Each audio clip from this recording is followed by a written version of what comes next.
Seringkali umat Islam mengucapkan kalimat kebetulan tanpa ingat. Minimal kita membalasnya adalah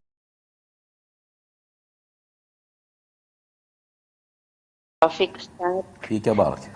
Saya mau tanya, saya pernah dengar ada pembagian tentang mati syahid, Ustaz. Ada katanya 3 pembagiannya, syahid dunia, syahid akhirat, dan syahid dunia akhirat.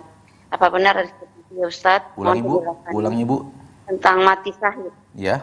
Nah, mati syahid ada pembagiannya 3. Nah.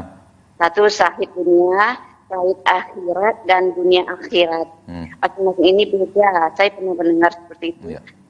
Gimana Pak Ustaz? Baik. Mohon penjelasannya Pak Ustaz. Baik Ibu. Jazakallah khair. Wa iyyak. Ya. Sudah terdengar jelas pertanyaan Ibu. Ada argumentasi atau dalil yang Ibu temukan, syahid terbagi 3. Syahid dunia akhirat, syahid akhirat saja, syahid dunia saja. Dan kebetulan yang Ibu tanyakan itu saya tidak punya ilmunya di situ. Qadarullah, Allah takdirkan, dan dalam bahasa kita kebetulan, dalam bahasa syariat Allah takdirkan. Ya, karena kalimat kebetulan sebenarnya tidak ada yang namanya kebetulan. Semua ditakdirkan oleh Allah, semua diatur oleh Allah. Namun itu kalimat yang kita ucapkan. Dan ketika kita mengucapkannya, jangan lupa Allah tabaraka wa taala yang mengaturnya. Seringkali umat Islam mengucapkan kalimat kebetulan tanpa ingat Allah. Padahal di dunia ini tak ada yang namanya kebetulan. Semuanya diatur. Semuanya diatur oleh Allah sang pengatur alam semesta. Tak ada satupun yang bergerak kecuali dengan aturan Allah, dengan izin Allah dan perintah Allah dia untuk bergerak. Maka tidak ada yang namanya kebetulan. Itu hanya sebuah kalimat dalam bahasa kita, dan ketika kita ucapkan itu jangan lupa akidah kita bahwa Allah mengaturnya. Ya, maka secara kebetulan yang telah diatur oleh Allah tabaraka wa taala, pertanyaan Ibu tanya saya tidak punya ilmunya. Mudah-mudahan Ibu bisa mendapatkannya dari ustaz-ustaz lain yang ilmu mereka jauh lebih luas daripada orang yang sedang berbicara sekarang kepada Ibu. Wallahu a'lam. Baik. Bismillah, Ustadz mau tanya, bagaimana hukum sholat yang tidak sempurna sujudnya? Di antaranya, telapak jemari kakinya tidak menempel ke lantai. Bahkan yang menempel ke lantai adalah punggung jemari kakinya. Bolehkah bermakmum kepada imam yang seperti demikian, Ustadz? Syukran, Ustadz, dari Abu Fadil di Tasikmalaya. Ketidaksempurnaan sujud seperti itu, wallahu a'lam, tidak membatalkan sholat. Ketidaksempurnaan sujud yang seperti itu, wallahu ta'ala a'lam, tidak membatalkan sholat. Oleh karena itu boleh menjadi makmum di belakangnya. Ini yang saya tahu, ini ilmu yang saya tahu, wallahu ta'ala a'la wa a'lam. Dan kalau itu terjadi pada imam, lebih buruk dibanding terjadinya kepada makmum. Harusnya imam suri tauladan umat yang menjadi makmum dia. Yang menjadi imam harusnya jadi suri tauladan bagi makmum. Nah, ketika kesalahan terjadi pada imam, itu lebih buruk dibanding kesalahan terjadi pada makmum. Hendaknya imam kaum muslimin bertakwa kepada Allah. Imam kaum muslimin adalah mengajarkan sholat yang benar kepada makmum-makmumnya. Dan dia tidak dijadikan imam kecuali karena dia mengerti ilmu tentang sholat. Dan dia mengerti kaedah-kaedah sholat. Dan dia yang lebih faham di antara mereka tentang sholat dan lebih bagus bacaan-bacaan Al-Qur'annya. Harusnya itu yang menjadi imam. Wallahu a'lam. Nah, tentang ibu susuan. Nah, ada 2 pertanyaan.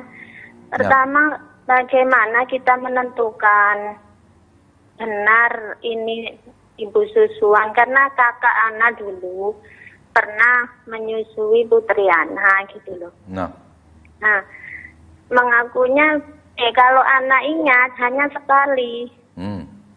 Sedangkan terpenuhi syaratnya kan 5 kali kenyang gitu ya. Betul. Itu kata kakak Ana, dia itu anakku katanya gitu. Jadi anak bingung ini gimana kan mengenai mahram nantinya. Baik. Ya. Saudari ibu mengatakan berapa kali dia menyusukan anak? Lupa katanya. Oh, lupa. Nah. Iya. Nah, terus pertanyaan kedua tentang cara balas budi. Ulangi? Balas budi, cara membalas budi kebaikan. Cara membalas budi. Barakallahu fiik. Nah. Iya, karena kita dulu banyak dibantu oleh teman-teman ikhwah di Madura, anak-anak kami alhamdulillah dibiayai mondok gitu ya. Sekarang kami alhamdulillah Allah memberikan banyak kebaikan pada kami, sehingga kami ingin membalas tapi mungkin tidak sesuai dengan yang mereka berikan kepada kami dulu. Nah, kalaupun seperti itu, apakah nantinya kami di akhirat akan dimintain balas budi atau gimana ya Ustaz? Afan, jazakallah khairan. Assalamualaikum warahmatullahi wabarakatuh. Waalaikumsalam warahmatullahi wabarakatuh. Jujur, sejujur-jujurnya ibu yang bertanya, saya sangat bahagia. Saya sangat bahagia sekali penanya di sore hari ini datang dari Madura. Masya Allah, semoga semakin banyak saudara-saudari kita bisa menyimak kajian-kajian sunnah di Madura. Sungguh suatu hal yang membuat saya bahagia. Karena apa yang saya dapat informasi tentang susahnya dakwah sunnah untuk menyebar, atau dai-dai sunnah untuk menebarkan dakwah sunnah di tempat yang tadi kita sebutkan, sehingga ketika penanya datang dari Madura, saya bahagia luar biasa.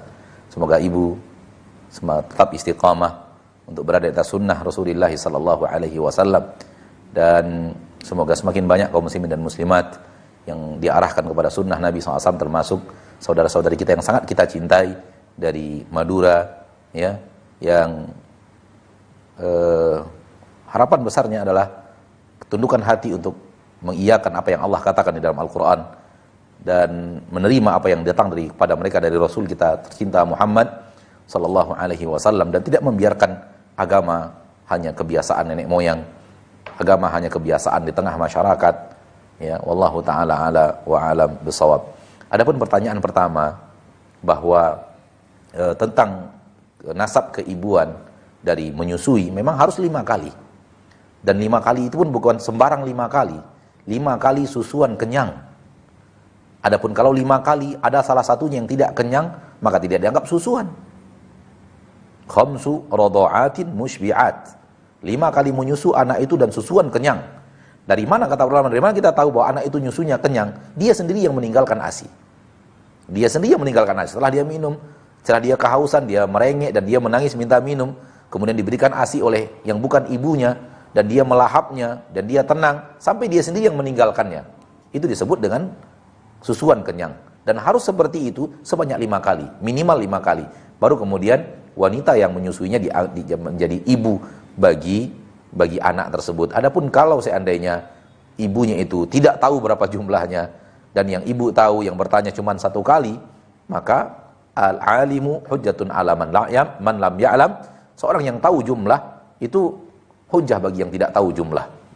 Maka di sini belum ada kemahroman susuan, disebabkan memang angkanya belum memenuhi syarat dan kriteria. Dan kemudian yang mengatakan bahwa saya adalah ibunya, dia adalah anak susuan saya, pun tidak tahu berapa kali dia menyusukan anaknya, sementara ibu yang tahu hanya tahunya 1 kali. Maka belum ada kemahroman di sini.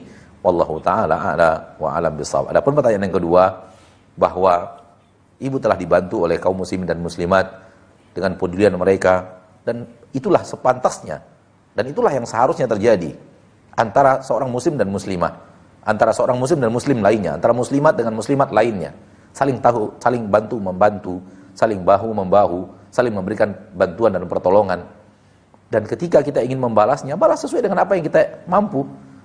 Minimal kita membalasnya adalah mendoakan kebaikan untuk mereka, mendoakan agar amal solehnya diterima oleh Allah, mendoakan agar mereka dijauhkan dari azab kubur, dijauhkan dari azab neraka, kemudian dosa-dosanya diampuni oleh Allah, didoakan mereka agar mereka dibukakan untuk mereka pintu surga. Itu minimal balasan kita kepada mereka.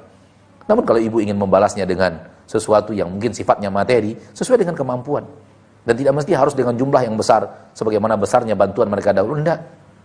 Walaupun hanya dengan doa pun cukup. Kalau kita tidak menemukan sesuatu yang bisa kita balasi, ya, wallahu a'lam. Adapun nanti di akhirat kita harus membayar budi? Tidak sama sekali.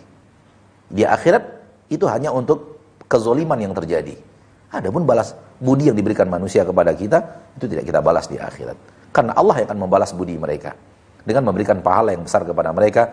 Wallahu ta'ala a'la wa a'lam bissawab.